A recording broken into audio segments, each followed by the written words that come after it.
እኔ ካልፈለኩ በምንም ልታስገድጂኝ አትችይም። እሱን አውቃለሁ፣ ግን ገንዘቡን ለማምጣት በማድረገው እርምጃ ምንም አይነት ነገር ተጠያቂ አይደለሁ። ሜርሲ ለማርኮን ከባድ ማስጠንቀቂያም ነገረችው። ይኸውልህ እኔ የምለውንና እንዲሁም ደግሞ የምፈልገውን ነገር ካላደረክ ሁሉንም ነገር ለአብርሃም እነግረዋለሁ ስትልም ነገረችው። ይህንን ያየው ማርኮን በጣም ተናደደ። ይኸውልሽ ለማንኛውም ግን ስርዓት ሊኖርሽ ይገባል ብሎ ይላታል። ምንም ነገር ማድረግ ትችላለህ፣ የፈለግከውን ነገር። እናም ካሁን በኋላ መለማመጥ አልፈልግም። አሁን የምፈልገውን ነገር ስጠኝ፣ ገንዘቡን ነው የምፈልገው ብላም ትለዋለች። ይህንን በምትናገረው ሰዓት ማርኮን በጣም ተናዶ ነበር። ማርኮንና ዲና ብሩን ያለመስጠት ወስነው ነበረ። ነገር ግን ማርኮንን ማስፈራራት ጀመረች። ይኸውልሽ አንቺ ታናሽ እህቴ መሆንሽን እንዳትረሽ፣ ደግሞ እዚህ ጋር ሴት ነው ማድረግሽ ብሎ ይላታል። እሱን እንኳን ማድረግ አትችልም። ይኸውልህ ገንዘቡን የማሰጠኝ ከሆነ በምን አይነት መንገድ እንደምቀበልህ እኔ ያውቃለሁ። እናም ትፈልገዋለህ ወይ ብላም ታስፈራረዋለች። ይህንን ስትናገረው ለአብርሃም እውነቱን እናግረዋለሁ እዚህ ቤትን የሚመጣውበትንና እንዲሁም ደግሞ እኔ የማን እህት እንደሆንኩኝ እውነቱን እናገራለሁ ብላም ትለዋለች። ይኸውልሽ አንቺ በረሮ ትሰሚኛለሽ፣ ሁለተኛ እዚህ ቤት ወንድሜ ስትይ እንዳልሰማሽ። አንቺ እዚህ ቤት ሰራተኛ ነች እንጂ በታሪክ ወንድሜ የሚለውን ቃላት እንዳትጠቀሚው እገልሻለሁ ብሎም ስላትም ነበረ። ይህንን ስላት ሜርሲም በቃ ችግር የለውም፣ ነገር ግን ደግሞ አሁን የምፈልገው ነገር አለ፣ እሱንም ገንዘቡ ደግሞ ለእናቴ ስለሚያስፈልጋት ብላም ትለዋለች። እንዲሁም ማርኮን በጣም በመናደድና በመበሳጨት እሺ ብሎ ብሩን ይሰጣታል። ይህንን ብር ሊሰጣት በፍጹም አልፈለገም ወይም ደግሞ አልፈቀደም ነበረ። እናም ይህንን ብር ግዴታ መስጠት ስላለበትም ብቻ ምክንያቱም ደግሞ ለአብርሃም እውነትና እንዲሁም ደግሞ ሚስጥሩን ከተናገረችበት በጣም ከባድ ስለሚሆን ስለዚህ ግዴታ አማራጭ አልነበረውምና ስለዚህ በግዴ ወዶ ሳይሆን በግዷ እንግዲህ ብሩን ሰጥቷታል። ብሩን ሲሰጣትም እንግዲህ በድር ነው እመልስልሃለሁ ብላ ስቃበት ትሄዳለች። ይህ ደግሞ በጣም ያበሳጨዋል። ቆይ ግን ይቺ ልጅ ምንድን ነው የምታወራው? ምንድን ነው የምትለው?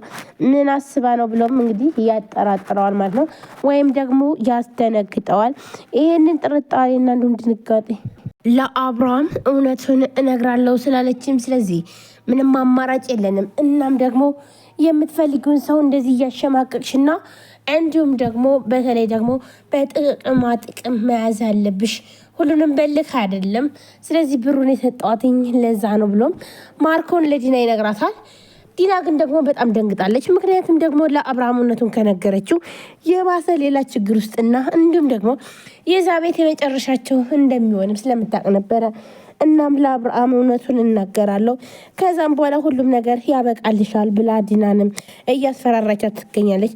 በተለይ ሜርሲ በጣም ብዙ ነገር እያደረጓትኝ እና ዲና ስትጫወትባትን ቆይታ ነበረ።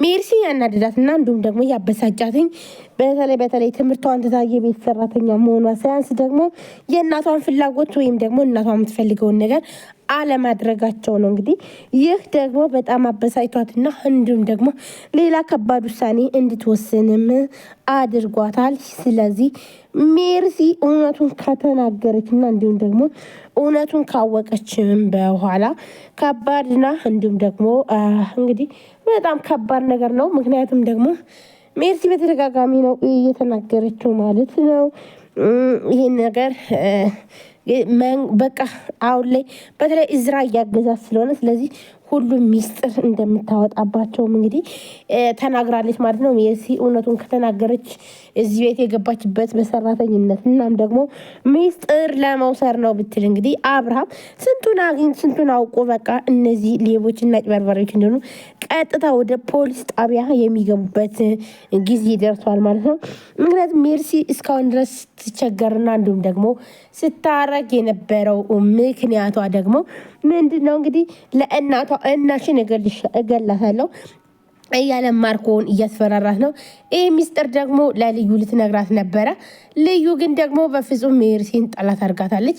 ሜርሲን ጠላት ያደረገችበት ምክንያት ደግሞ እንግዲህ እንደሚታወቀው እዝራ ሜርሲን በጣም ያፈቅራታል። ስለዚህ ከእዝራ እና እንዲሁም ደግሞ ሜርሲ አንድ ላይ ሲሆኑ ልዩ በጣም ትናደዳለች፣ በጣም ትቀናለች።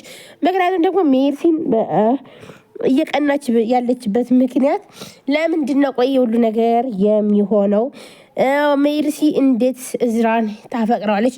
በመጀመሪያ እኮ እዝራን ያገኘሁትኝ እኔ ነኝ።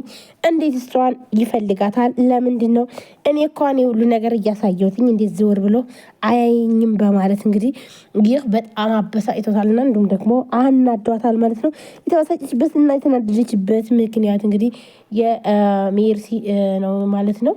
ምክንያቱም ደግሞ ሜርሲን ለምን ፈለጋትኝ፣ ለምንስ እኔን ጠላኝ በሚለው ማለት ነው። ይሄ ነበር ያበሳጫትኝ። ነገር ግን ምንም ቢሆን ግን ደግሞ አሁን ላይ በተለይ በጣም ከባድና እንዲሁም ደግሞ አስቸጋሪ የሆነው የዲናና የማርኮን መጨረሻ ምን ይሆናል? ዶክተር ርብቃ እንግዲህ ወደ ራሷ እንድትመለስ እያጽናኗት ይገኛሉ።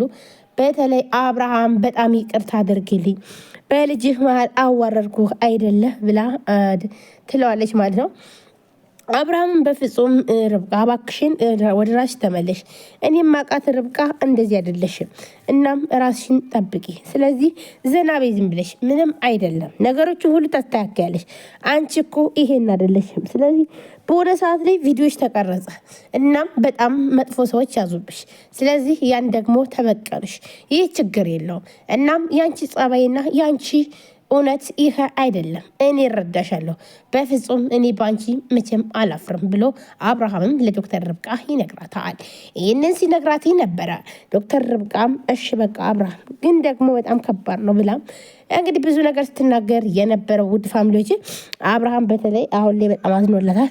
ነገር ግን ደግሞ ርብቃ በተለይ በሚዲያ ስለተዋረደች እና እንዲሁም ደግሞ ቤተሰቦቿን በማወቃቸው ህዝቡን በማወቁ እናም ደግሞ ቅሌታም ዶክተር እየተባለ በየቦታውና እንዲሁም ደግሞ በየፖሉ ተለጥፎ በጣም የሚያሳዝን ሁኔታ ስለተፈጠረ ይህ ለሷ በጣም ከብዷታል ማለት ነው። ይህንን ማድረግ በጣም ለሷ ከባድና እንዲሁም ደግሞ አስቸጋሪ እንደሆነም ተረድተዋለች። የተረዳችበት ምክንያት ደግሞ በጣም በሚያሳዝን ሁኔታ መሆኑ ነው ማለት ነው። ሰላም ጤና ይስጥልን ውድና የተከበራችሁ የቻናል ቤተሰቦች እንዴት ናችሁ? ለዚህ ቻናል አዲስ የሆናችሁ ሰብስክራይብ፣ ላይክ፣ ሼር በማድረግ ቤተሰብ ናችሁም ከልብ ነው የማመሰግነው። ውድ ፋሚሊዎች እንግዲህ ዛሬም በአዲስ ቪዲዮ መጥቻለሁ።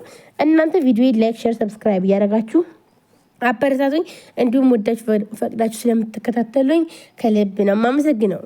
እንግዲህ በዛሬው ዕለት ምን ተፈጠረ ሳቤላ ቀጣይ ክፍል የሚለው ነው። ነገር ግን እናንተ ባካችሁን ፕሊስ ጋይስ ቪዲዮ ላይክ አድርጉልኝ፣ ሼር አድርጉልኝ። ተው አበረታቱኝ፣ ማርያምን አበረታቱኝ ጋይስ። እንዴ ዋይፋይ 16 ሺህ ብር ከፍዬ በቃ አመት ሙሉ የዋይፋይ እንኳን አላወጣ። ኧረ ተው እናንተ ተው።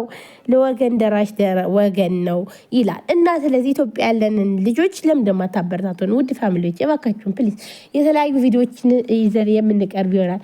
ከእናንተ የሚጠበቀው ብቻ ቪዲዮችን ላይክ እንዲሁም ሼር ሰብስክራይብ እያደረጋችሁ አበረታቱን። ሁላችሁም ስደት ላይ ያላችሁ ፕሊዝ አበረታቱን። በቃ እናንተ ምንም የዋይፋይ አትከፍሉ፣ የምን አትከፍሉ። እኛ ድሮ ማዳም ቤት ሆነን ስንሰራ ዋይፋይ አንከፍል ምናምን፣ ግን በቃ የማይጠቅመንን ነገር ሳይሆን የሚጠቅማችሁን ነገር ዩቲዩብ ከፍታችሁ እንደዚህ ብትመጡ ሀገራችሁ ላይ ስትመጡ ሞኔታይዜሽን አድርጋችሁ። አሁን ላይ ዩቲዩብ እንግዲህ በጣም ከባድ ህግ እያወጣ ነው። ድሮ 4000 ሰዓት የነበረው አሁን ላይ በጣም በሚያሳዝን ሁኔታ 8000 ሰዓት ሆኗል።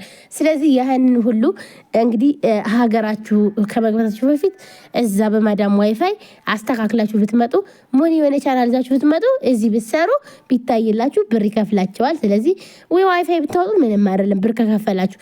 ብር ካልከፈላችሁ ግን ዝም ብላችሁ ወጪ ብቻ በጣም ከባድ ነው። እንኳን አይደለም እናሳሰሩበት ሰርታችሁበት ራሱ ካልታየ በጣም ያበሳጫቸዋል። እና ፕሊዝ እኛንም አበረታቱን። እናንተም ቻናል ክፈቱ፣ ተበረታቱ። ሁልጊዜ ሸቃላ መሆን አስፈላጊ አይደለም ማለት ነው። ውድ ፋሚሊዎች እንግዲህ ሁላችሁም ወዳጅ ፈረስ የምትከታተሉን ከልብ እናመሰግናለን። ቲንክ ባይ